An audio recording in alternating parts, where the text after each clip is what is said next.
Ayun o, good day. Good day mga pate. Morning sir, good morning po. Bossing, good morning. Boss, good morning bossing. Tol, sumuo. Morning. Hey. Layo pinanggalingan yung bossing ah. Layo po. So yun yung project natin bossing? Ito po sana yung gusto ko ipagawa eh. Ah, okay. Bali, hindi to kasali. Yung dragon? Okay, ito lang. Dito siya. Okay. Tapos yung karugtong niya, ano, ito. Cerberus? Cerberus yun, di ba? Cerberus ba? Tatlong ulo? Parang. Oo. May regalo ko kami sa inyo, pati sa kung artist mo. No problem. May regalo ko, kahit konti. Ayun. Hey! So itong project natin ay full sleeve, tama? Full sleeve wrap around. Wrap around, okay. Sa part na to, ito hindi to pwedeng paliitin. Hindi to pwede. Sayang eh. So, ipit natin siya dun, bagay dun sa tattoo mo sa ibabaw. Ayaw nga sir. So ito yung kamay, kung nandito yung kamay ng isa, so itong mukha nung ano, andito isa oh, eto na yan eh. Tama? Yung isang wolf. Yung isa nandito. Yun yun. Kasi isa nandito. See? Nakita mo po yung nangyari? Oo. So halos kinuha na po niya lahat. Kaya na lahat. Yes. Yan. Okay, bossing. So, focus tayo muna sa ibabaw. Okay po. Okay, yun muna unahin natin. And then kinabukasan, ito naman. Okay. Okay? Yun ang gawin natin. Ayos. Kung possible, baka 2 araw, 3 araw. Kung kayanin. Kung kaya ng 2 araw, why not? First time ko ba eh. First time mo, ano? Ang saya. Good day mga pate, at panibagong araw na naman. Ang project po natin dito mga boss ay isang custom design na black and gray. Bali full sleeve, wrap around po ang gagawin natin mga bossing ha. At kukunin lamang natin to ng 2 araw. Actually mga bossing, 3 araw po talaga ang schedule na kinuha po ng ating bossing. Pero dito mga bossing, dahil nga po sa tibay niya, ay nakuha lang natin to ng 2 araw. At medyo jump pack pala tayo ngayon mga bossing. Dahil nandiyan din po ang ating mga co-artist na magtatato para sa ating mga walk-in. Nakaba ka ba? Medyo. Sakto lang. Sakto lang. Relax lang. Matatapos din yan. Okay. Ito, huwag mo ito yung flex ha. Tayo ka lang normal talaga. Huwag mo siyang, mabaguhin muna. Para di siya ma-deform. So yun mga boss, ito yung project ng ating bossing. So, ito muna ngayong araw. Tapos meron tayong kakabit dito bukas.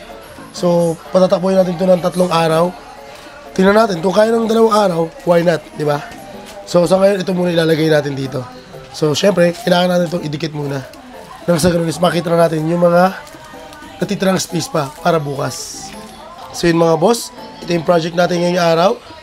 So meron tayong full sleeve wrap around na black and gray. Bali custom design po yung project natin ngayong araw. Sa ngayon mga bossing, para sa ating unang session, ito munang ibabaw. So meron dyang skull na warrior, and then maglalagay tayo dito ng Cerberus. Paikot na po yun mga bossing. Bali ito na lamang po yung iintindi namin kinabukasan.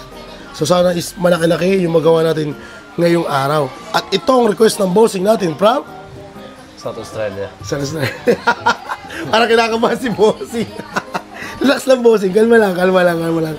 Muli mga bossing, ang project natin ay full sleeve wrap around na black and gray.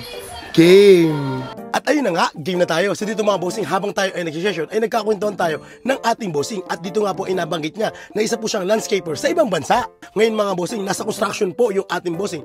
At isa po sa kalaban ng ating mga tattoo mga bossing ay yung pong init ng araw. Yes mga bossing, pero hindi ko po tinutukoy dito mga bossing yung lalabas ka na ng bayo at bibili ka na sa tindahan mga bossing ay lalabo na po ang inyong mga tattoo. Hindi po ganun mga bossing yung tinutukoy natin ha. Ang tinutukoy ko po rito mga bossing ay yung pong trabaho ninyo na halimbawa na lamang po ay sa construction po kayo mga bossing. At sa loob ng ilang araw, ilang buwan, ilang taon na pagtatrabaho nyo dyan mga bossing, syempre nga po dahil nga mainit yung paligid ninyo, dun nga po nagkakaroon ng chance na lumabo po ang inyong mga tattoo. Ibig sabihin ng mga bossing, yung chance na sinasabi natin ay yung pagtakbo ng panahon na kung lagi yung po yung trabaho ninyo mga bossing, syempre nga po, posible po talaga lumabo ka agad ang inyong mga tattoo. So anong paraan na pwede natin gawin dyan mga bossing? Ngayon mga bossing, kung sakasakali po talaga na nasa rektang araw po kayo, ang maganda dyan mga bossing is kailangan nyo po talagang balutay ang inyong mga katawan mga bossing. Syempre, parang di na lang din po kayo mangitim, gawa nga po ng iba na rin po yung tama tama ng araw sa atin mga bossing. So, medyo masakit na po talaga sa balat yun. So maliban pa dun mga bossing, yung mga tattoo na iniingatan natin, posible po talagang unang-unang madamage yun. Kaya ang gagawin natin dyan mga bossing, syempre kapag tayo ay magtatrabaho na, kailangan po natin siyang lagyan ng mga sunblock mga bossing. Nang sa ganun kahit paano, may protection po yung ating mga tattoo. At syempre, magsuot din po tayo ng tama mga bossing. Yung tipong hindi po masyadong mabibilad o matututukan ng right ng araw po yung ating mga tattoo. So yun po yung ibig sabihin natin mga bossing ha, yung tungkol sa pagbilad sa araw mga bossing. Hindi yung paglalabas ka lang, ilalabo yung tattoo mo. Hindi po yun mga bossing. Nadaan ka lang sa araw ay ilalabo yung tattoo mo. Hindi po ganun mga bossing. So sana po ay nakatulong po itong ating simple tip mga bossing ha, lalo na sa ating mga kaibigan na first time pa lang magkakaroon ng tattoo. So ito pa lang ating finished product mga boss, at total of 10 hours. O diba, grabe ang tibay ni sir. First time lang pala magpatattoo ng ating bossing at full sleeve kagad wrap around ang papagawa niya. So ito po inabot ng 10 oras at kailangan na rin po natin magpahinga dahil makikita pa tayo ng bossing natin kinabukasan. So yun, good day mga pate. Day 2 na po ng ating binubuong full sleeve wrap around na black and gray. Balik custom design po yung project natin ngayong araw mga bossing. Kahapon ay medyo late na tayo nagsimula at late na rin tayo natapos. So ngayon po ay pangalawang araw na po ng ating binubuo. Bali meron po 3 araw na schedule yung ating bossing. Pero tingnan natin kung kakayanin niya na ngayon. Kasi nga medyo sumagot kami kahapon. Dahil nga madetalye po yung pesang pinapagawa niya. And then, kapag kinaya niya, mas gusto tayo doon. Pero kung sakasakaling hindi niya kaya, dahil nga 3 araw naman po yung schedule ng ating bossing. So, ibibigay natin sa kanya yung 3 araw. Pero sure tayo ng mga bossing na kung sakasakaling yung pangatlong araw niya is maliit na lang din po yung gagawin natin sa kanya. So ngayon, medyo nga, tanghali rin ako nagising ngayon, gawa nga ng anong oras na natapos sa gabi. So, wala, ganun talaga eh. Medyo pagod-pagod.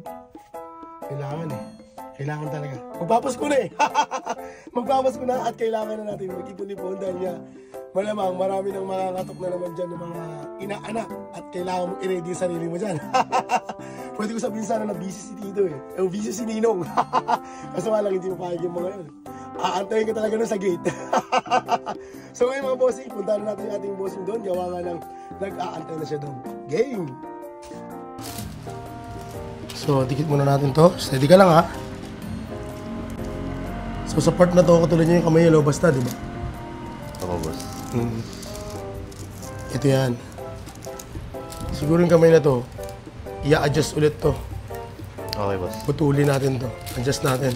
Para maganda yung fit sa braso mo.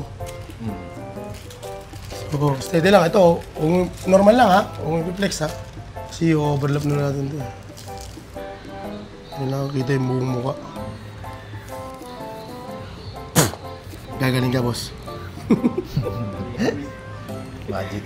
Seryoso si bossing eh. Seryoso. Birthday mo? Nabati ka eh. So ayun ito, nandito na sa harapan sir ha. Opo. Yung request mo. Salamat And then adlib tayo rito ng smoke. Okay boss. Para meron tong ganyan. So yun mga boss, day 2 na tayo. Bali ito pala yung gawa natin kahapon. So inabot tayo rito ng 9 hours yata o 10 hours. Kasi nga po yung detalye oh. Grabe yung detalye ng pinagawa ni bossing. And then meron tayo rito Cerberus. So yung 3 ulo, ayan. So susubukan natin itong tapusin ngayong araw mga bossing. Pero pag hindi kaya, wala namang problema kasi meron pa naman po isang araw yung ating bossing. So grabe ang tibay ng ating bossing. Ngayon, para sa ating pangalawang araw, ito muna tayo. Itong lahat ng nandirito sa inner. Yan. So lahat muna yung gagawin natin. And then after nyan, ito, kapag kaya pa ng ating bossing. So muli, ang project natin ay full sleeve, wrap around, custom design na black and gray. At ito ang request ng bossing natin from Australia. yun! Hindi ka nakabado. Nakabado hapon eh. So yung mga bossing, game na tayo. Game! At ayun na nga, day 2 na tayo. Kasi dito mga bossing, nung unang araw natin is nakikita natin yung ating bossing na parang kinakabahan. Kasi nga, first time pa lang po magpapatato ng ating bossing at full sleeve agad. Ang gusto niya, ngayon sinabi natin sa kanya mga bossing is huwag mong iisiping masakit. Dahil talagang masakit naman po talaga ang tattoo mga bossing. Pero ang akin lamang po ay huwag niyong i-entertainin yung sakit mga bossing. Kasi once na itinatak niyo sa utak niyo yan, alam niyo na mga bossing, hindi niyo na maaalis yan. At kada tusok ko mga bossing, isipin niyo lagi is napakasakit. Kailangan lang talaga mga bossing is libangin natin, aliwin natin yung sarili natin habang tayo ay nagpapatato magpapasession. Kasi mga bossing, hindi po biro na 2 araw, 3 araw na session mga bossing na magkakasunod. Talaga posible pong matroma yung ating mga utak. Kaya talaga mga bossing, kailangan dito is nasa kondisyon kayo mga bossing. At importante talagang may laman po yung ating mga tiyan at uminom po tayo ng maraming tubig mga bossing at kumain tayo ng mga tatamis mga bossing. Kung sakasakali kasi mga bossing, kailangan po natin yun nang sa ganun is kayanin po natin yung mahabang session. At isa pa pong discard dyan mga bossing, kung sakasakali po na meron tayong ganitong kahabang session mga bossing, is yung pag-take po ng gamot. Yes mga bossing, pwede po kayong uminom ng mga may pinamik mga bossing nang sa ganun is kahit papano is maibsan po yung sakit na mararamdaman ninyo. Pwede nyo po itong i-take mga bossing 30 minutes o 40 minutes bago simulan yung session. Malaking bagay yan mga bossing, kahit papano is mapapalakasan at hindi kayo mabibigla sa sakit na mararamdaman ninyo. Kumusta feeling bossing? Grabe. Sobrang sakit. Pero at least di na 3 araw itong gagawin natin. Kaya nga 2 araw na lang. Kasi sinagad na natin ngayon. Para matapos na yung ano. Paghihirap mo? Yung... Hindi, babalik ka pa nga bukas eh. Parang bitin na bitin pa eh. 1 to 10? 1 to 10? Ano 1 eh. 1? 1% na lang natira sa akin eh. Baliktad pala no? Lagpas na 10 eh. Ano ginawa mong ano rito? Yung... ano nilalagay mo sa utak mo habang tinatatuan ka ng ganitong pulse din? Ano yung ginagamit mong diskarte? Yung diskarte ko ano eh. Nililibang ko lang yung sarili ko. Hindi ko iniisip yung sakit eh. Parang nag-i-imagine ako nung ano, yung mga ginagawa ko dati. Doon ka nagpo-focus? Parang doon ako nagpo-focus eh. Tapos ito, sa YouTube. Scroll. Video. Yun. Pag ininda mo, lalong masakit eh. Pag iniisip mo yung tumutusok. Oo. Yun talaga yung ano dun eh. Masakit. Kaya di ba sabi ko kanina, huwag mo i-entertain yung sakit. Kasi once na sinabi mo yung salitang masakit, talaga na. Masakit naman talaga eh. Masakit talaga siya pero dapat anuhin mo rin yung sarili mo eh. I-condition no? Turuan mo libangin eh. Oo, yun. Tapos yung condition siya, mahalaga talaga. Dapat talaga. Tapos puro tubig, kaya puro ihi ako eh. Eh okay na yun. Kaysa puro himatay. Mas mahirap. Mas mahirap yun, bakit di mo matapos eh. Mahapdi na ano. Parang inaano yung loob mo boss eh. Parang yung inaano? loob ng laman. Parang pinasukan ng sigarilyo ng baga sa loob. Oo? Parang gano'n yung ano eh. Pinapaso yung feeling. Parang pinapaso yung feeling. Acetylene. Ina-acetylene yung dating, no? Habang inaano pero wala, kailangan to. Tiisin mo lang. Narin yun po yung discarding ginawa ng ating bossing, no? So doon talaga mga bossing is nag-focus siya at inalum niya po yung kanyang sarili. Malaking bagay po yung mga bossing na i-divert po natin yung sakit doon sa masayang bagay. So ito pala ang ating finished product mga boss. A total of 2 days. Yes, grabe, ang tibay ng ating bossing. Para doon sa ating unang araw mga bossing ay inabot tayo doon ng 10 oras. At dito naman po sa ating pangalawang araw mga bossing, dahil sinagad na nga natin, ay inabot tayo rito ng 12 oras. 3 araw na session po talaga dapat to mga bossing. Pero dahil nga po kinaya naman po ng ating bossing, kaya inabot lang po tayo ng 2 araw. O diba talagang grabe ang tibay ni sir at nakakatawa dahil nga first tattoo niya, kinaya niya po itong klase ng tattoo. At medyo kabado po yan mga bossing ha. At ito naman po yung finished product ng ating mga co-artists. So andyan po yung may forearm at andyan naman po yung minimal na ginawa ng isa po nating co-artist sa may mga may katanungan. Message lang po sa ating Facebook page sa Lida 2. Yun lamang po. Maraming salamat!